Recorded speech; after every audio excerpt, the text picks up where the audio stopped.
2025 সনের জুন মাসের 13 তারিখ লন্ডনের একটি হোটেলে বিএনপির ভারপ্রাপ্ত চেয়ারম্যান জনাব তারেক রহমান এবং বর্তমান অন্তর্বর্তীকালীন সরকারের মুখ্য ব্যক্তিত্ব ডক্টর মোহাম্মদ ইউনূসের মধ্যে যে বৈঠক হলো, একান্ত ঘরোয়া বৈঠক হলো। এই বৈঠকের ফলে আমরা যতটুকু জানতে পেরেছি, এখন পর্যন্ত আমি ভিডিও শুক্রবারই করছি, 13 তারিখই করছি, সেখানে সবাই যেটা আশা করেছিল বা আন্দাজ করেছিল সেটা হলো যে ডক্টর মোহাম্মদ ইউনূস বিএনপির চাপে জুন থেকে যেহেতু নেমে এপ্রিলে চলে এসেছেন, 2026 সনে তিনি ডিটারমাইন্ড ছিলেন যে জুন মাসের 30 তারিখের মধ্যে তিনি নির্বাচন করবেন। তো জনরোষ বলেন, বিএনপির চাপ বলেন, পরিবেশ পরিস্থিতি বলেন, তিনি ঈদের আগে জাতির উদ্দেশ্যে যে ভাষণ দিয়েছেন সেই ভাষণে তিনি এপ্রিল মাসের মধ্যে নির্বাচন করার ব্যাপারে অঙ্গীকার করেছেন। তো এটা বিএনপির মধ্যে নিদারুণ নেতিবাচক প্রতিক্রিয়া তৈরি করেছে। এর কারণ হলো, আগে যেভাবে সরকার কথা বলতো অনেকটা ইনফিনিট টার্মে, নির্বাচন হতে পারে কম সংস্কার হলে ডিসেম্বরে, আর যদি বেশি সংস্কার হয় তাহলে ডিসেম্বর থেকে না হয়ে ডিসেম্বর থেকে জুনের মধ্যে। তো সেক্ষেত্রে জানুয়ারি মাসে হতে পারতো, ফেব্রুয়ারি মাসে হতে পারতো, উনি যেভাবে কথা বলেছেন একেবারে সর্বশেষ জুনের মধ্যে।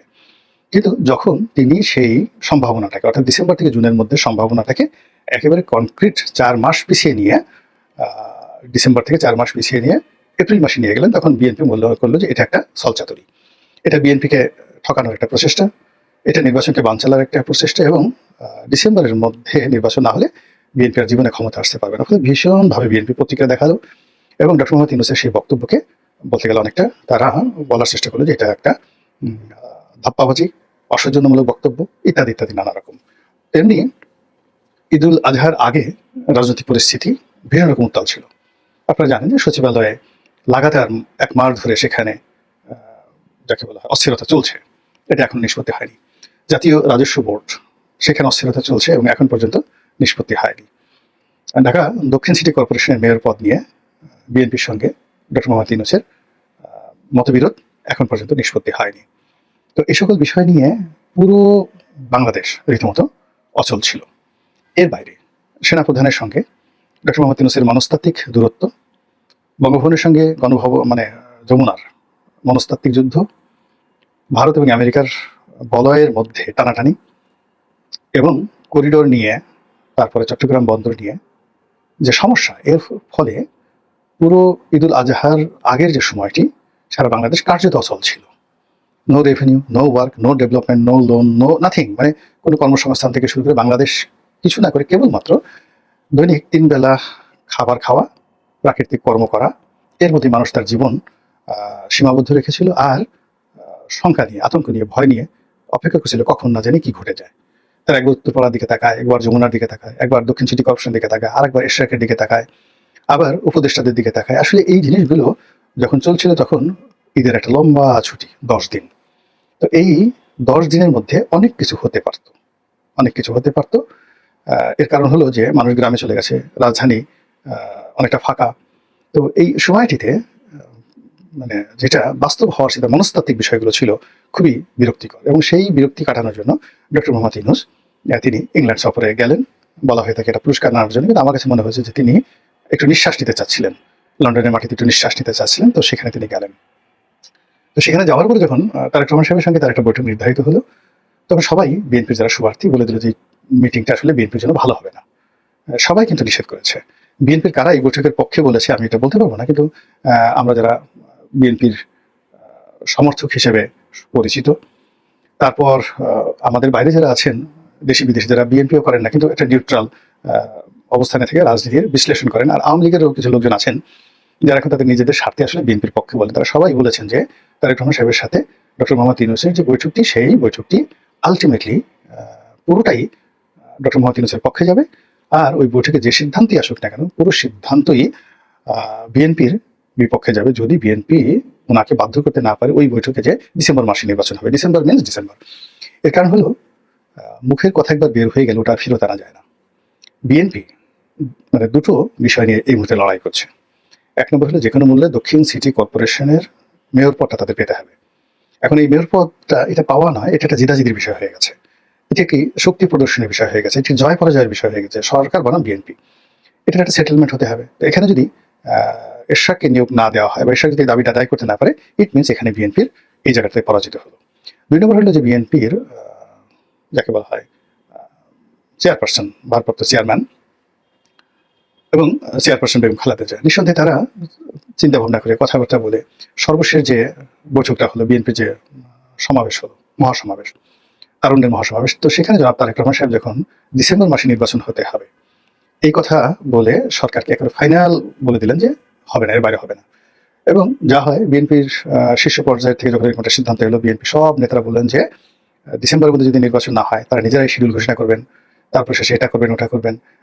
তো সেই যে একটা বিএনপির মধ্যে একটা জিহাদি জোশ, এই জিহাদি জোশটি যদি বিএনপি আফোল্ড করতে না পারে তাহলে এই সরকারের কাছ থেকে বিএনপি আসলে কিছুই পাবে না। আর সরকার যদি যে কোনোভাবে বিএনপিকে এই ডিসেম্বরের বাইরে নিয়ে জানুয়ারি মাসে নিতে পারে, জানুয়ারির 1 তারিখে নিতে পারে, জানুয়ারি ফেব্রুয়ারি মাসে 1 তারিখে নিতে পারে, ওটা সরকারের একটা ক্রেডিট, এবং সেই কাজটি কিন্তু সরকার এই তারেক রহমান সাহেবের সাথে বৈঠকে করে ফেললো।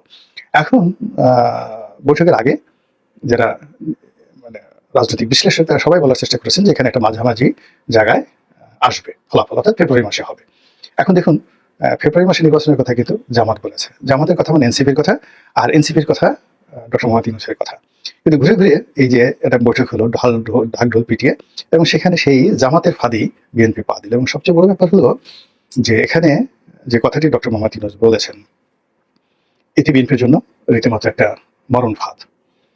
সেখানে বলেছেন, প্রেসে আমরা যেটা দেখলাম যে ফেব্রুয়ারি মাসে নির্বাচন হতে পারে শর্ত সাপেক্ষে। এবং এখানে তারেক রহমান সাহেব যে বক্তব্য দিয়েছেন সেটা হলো যে যদি নির্বাচনটা এপ্রিলে হয়, ওই সময় একটা আবহাওয়া বিরূপ থাকবে, রোজা একটা চাপ থাকবে, ঈদের একটা চাপ থাকবে, ওর মধ্যে ইলেকশন হবে না, তারাবির নামাজ থাকবে। তো এটার উত্তরে ডক্টর মোহাম্মদ ইউনূস বলেছেন, হ্যাঁ তা তো বটেই, ঠিক ঠিক ঠিক। এবং এই কথা শুনে বিএনপির লোক মহা খুশি যে হ্যাঁ, তারেক রহমান সাহেবের এই বক্তব্যে তিনি একমত প্রকাশ করেছেন।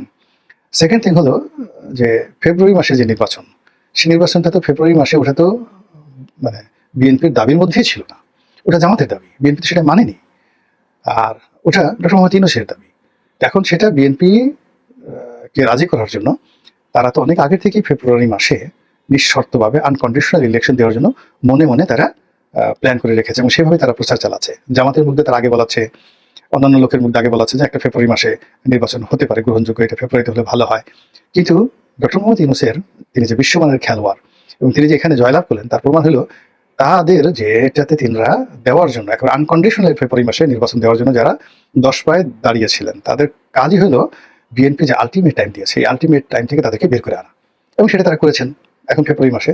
আর ব্যক্তিগতভাবে ডক্টর মোহাম্মদ ইউনূসের যে সফলতা সেটা হলো তিনি এখানে একটা শর্ত জুড়ে দিয়েছেন। শর্তটা হলো যে তিনি তো ইতিমধ্যে ঘোষণা দিয়েছেন এপ্রিল মাসে নির্বাচন হবে, এবং সেই নির্বাচনের জন্য ইতিমধ্যে নির্বাচন কমিশন প্রস্তুতি শুরু করেছে। তো এখন সেই প্রস্তুতি যদি ঠিক মতো চলতে থাকে, সবকিছু ঠিকঠাক থাকে, তাহলে ফেব্রুয়ারি মাসে নির্বাচন হতে পারে। তো ওই একই কথা কিন্তু ঠিক সেম রইল, ডিসেম্বর থেকে জুনের মধ্যে নির্বাচন, বিশ্ব সংস্কার চাইলে এটা হবে, বিচার চাইলে এটা হবে, এটা হবে, ইত্যাদি ইত্যাদি। তো এখানেও তিনি সেই সকল কথার মধ্যে একটা যদি কিন্তু শর্ত জুড়ে দিলেন। ফলে কি হচ্ছে, ডিসেম্বর মাসে তো নির্বাচন কমিশন প্রস্তুতি নিতে পারবে না। এখন নির্বাচন কমিশন যদি প্রস্তুতি না নিতে পারে তাহলে ফেব্রুয়ারি মাসে নির্বাচন করার জন্য তো নির্বাচন কমিশন প্রস্তুত হতে পারবে না, প্রস্তুতি নিতে পারবে না। কিন্তু ইতিমধ্যে তারেক রহমান সাহেব, তার তো একটা সম্মান আছে, তিনি ডক্টর মোহাম্মদ ইউনূসের সাথে বৈঠক করেছেন। তো রাতারাতি আগামী 1-2 মাস তো আসলে বিএনপির পক্ষে কোনো নেতিবাচক প্রতিক্রিয়া দেখানো সম্ভব নয়, বা ওখানে যে ধরনের বক্তব্য দিয়ে আসছেন সেটার এগেনস্টে তিনি তো আর দ্বিতীয় কাউন্টার কথা বলতে পারবেন না। এখন আগামীতে তিনি যেভাবে ধরেন প্ল্যাকার্ড করে যে তিনি একেবারে একটা স্লোগানই বানিয়ে ফেলেছেন, এটা কি তিনি বানিয়েছেন না তার দলের লোক বানিয়েছেন বলতে পারবো না, যে ইন্টারিম গভর্নমেন্ট, শুনো ইন্টারিম ডিসেম্বরে নির্বাচন, এরকম একটা কি যেন বানিয়েছেন তারা আর কি। যা হোক, এখন সেখানে তারা ডিসেম্বরকে যেখানে একেবারে রেড মার্ক দিয়ে বাইরে যাওয়া যাবে না, তো সেখান থেকে আবার নিজেরাই চলে গেছেন ফেব্রুয়ারিতে এবং অ্যাগ্রি করেছেন। এখন 2 দিন পরে তারা এই ফেব্রুয়ারি মাসে এই নির্বাচন হয়ে যাবে, এটার এগেনস্টে আবার তো ডিসেম্বরে ফিরে আসতে পারবে না। তো আগামীতে এই সরকারের সাথে তারা বিরোধ ক্ষেত্রে যদি কোনো একটা ব্যাপারে বিরোধ হয়, সেই বিরোধের ক্ষেত্রে তারা দ্বিতীয়বার কোনো অ্যাকশন যেতে পারছে না। আর তারা এই যে এখন ফেব্রুয়ারিটাকে মেনে নিল, তাহলে কি হলো যে ডিসেম্বরে তারা আলটিমেট টাইম দিয়ে তারা আবার ফেব্রুয়ারিতে চলে গেল। তো যে লোক একবার ডেন্ট হয় মানে মাথা নোয়ায়, সে বারবার মাথা নোয়াতে পারে। তো কাজেই যখন একটা সমস্যা হবে, ফেব্রুয়ারি থেকে এটা যদি মার্চে চলে যায়, মার্চে থেকে যদি এপ্রিলে চলে যায়, আবার 2026 সনের এপ্রিল থেকে যদি 2027 সনের এপ্রিলে চলে যায়, অনেক কিছু তো প্রকৃতিতে ঘটতে পারে। তো সেক্ষেত্রে কি হলো যে যুদ্ধের একটা টাইম লাইন থাকে, সময়সীমা থাকে, যুদ্ধের একটা ব্যারিয়ার থাকে, একটা ব্যারিকেড থাকে, একটা যুদ্ধ ক্ষেত্র থাকে, অধিক্ষেত্র থাকে, প্রতিযোগিতার একটা ক্ষেত্র থাকে, এর ক্ষেত্রের বাইরে যাওয়া যায় না। তো সেই ক্ষেত্রটা তৈরি করে যে যার সুবিধা মতো তৈরি করে নেয়।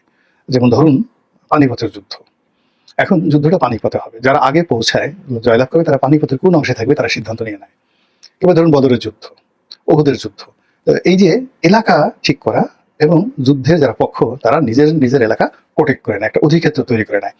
যখনই এই অধিক্ষেত্রের বাইরে তারা চলে যায় অমনি তাদের পরাজিত হয়। আর যখন মানে একটা পক্ষ তাদের নিজেদের অধিক্ষেত্রের মধ্যে প্রতিপক্ষকে এনে আটকে ফেলতে পারে তখনই তারা জয়লাভ করে।